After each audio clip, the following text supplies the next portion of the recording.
It is time now to talk about the disabled, or rather listen to them, those who through disease or accident cannot do what most of us take for granted: speaking, hearing, controlling our bodies. And it's rather strange how those who cannot do those things make those of us who can a bit nervous when we are confronted with a disabled person. And we have a story about that this morning. That's true, we do, Garrick. Well, for several weeks this past spring, the Access Theater in Santa Barbara, California staged an incredible play called Storm Reading. The play consisted of a series of vignettes written by a young disabled man who also happened to be the star of the play. The play is about his life and the millions of others who live with a disability. At first glance, Storm Reading isn't easy to watch, but once you see it, it's impossible to forget.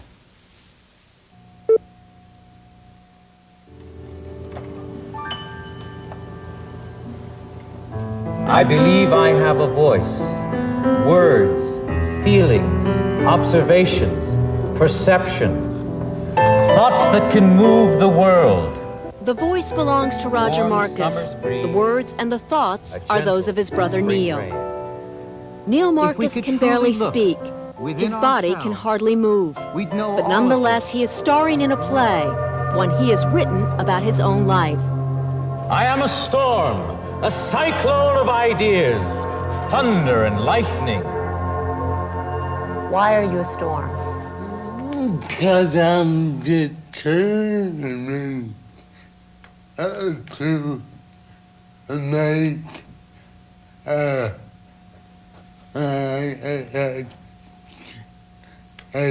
a change in the world. Because I'm determined to make a change in the world. And he is doing just that.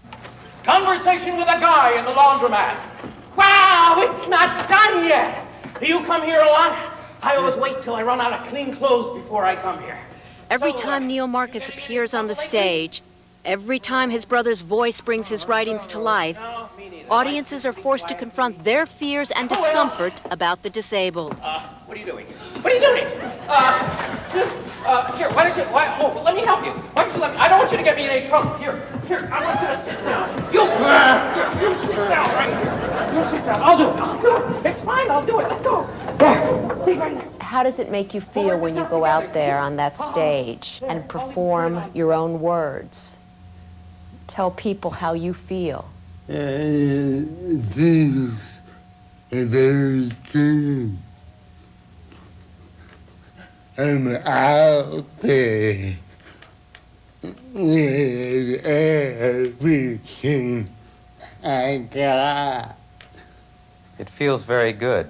I'm out there with everything I got. What is the message you're trying to convey? Disabled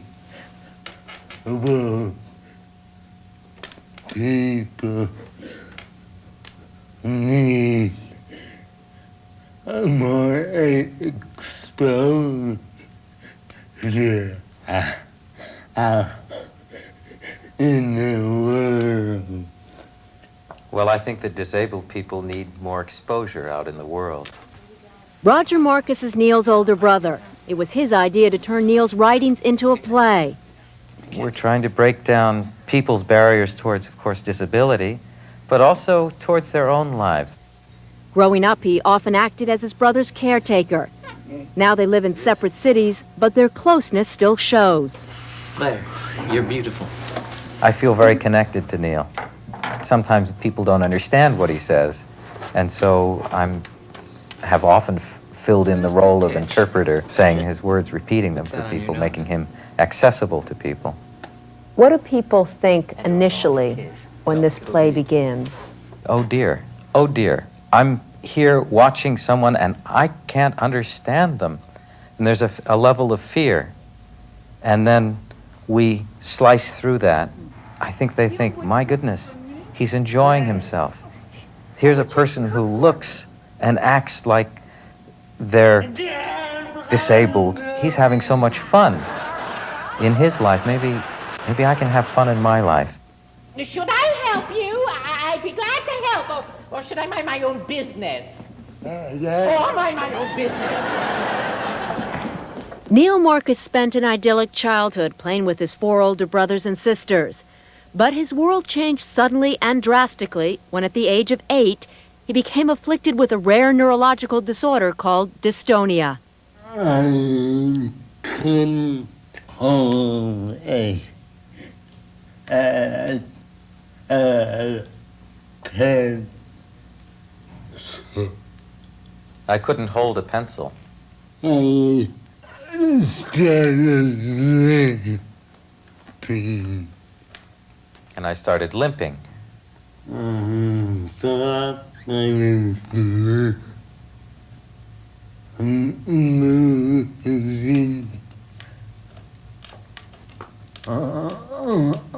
my mind. I thought I was losing my mind. Today at 34, his body is racked by spasms over which he has no control. But his mind is brilliantly clear.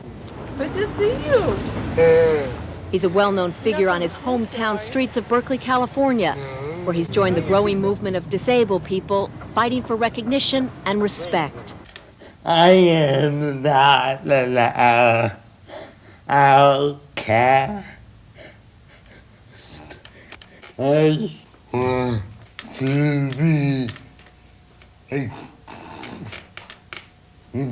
connected with people. It's just like you. I don't want to feel like an outcast. I want to feel connected with people just like you do. Hi, Neil. Neil's goal is for everyone to look beyond what they see. When he's not writing or editing his newsletter for the disabled, he spends his day reaching out to friends like Mark, who has spent most of his life in an iron lung. Have you seen my poetry? Yeah. Oh, Yeah. That was I'm glad you like it. He is the voice of a right philosophy. He acts out a right philosophy in a beautiful way, and he is touching people. There are disabled people like myself, and movie stars look at me and all, and I wonder, am I a movie star? Not yet, but his performance is bringing him recognition and adulation and giving hope to those who have felt limited by life. I understand the world.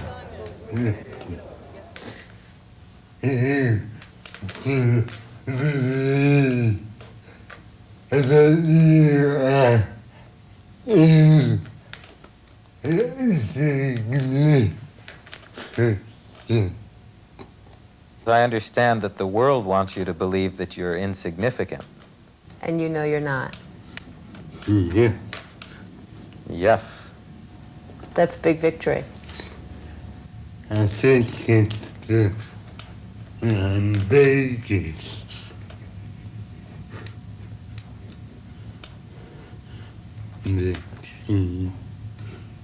I think it's the biggest victory. A victory Neil says he would never have attained without his family's support. In French, Roger sings his brother a song of love.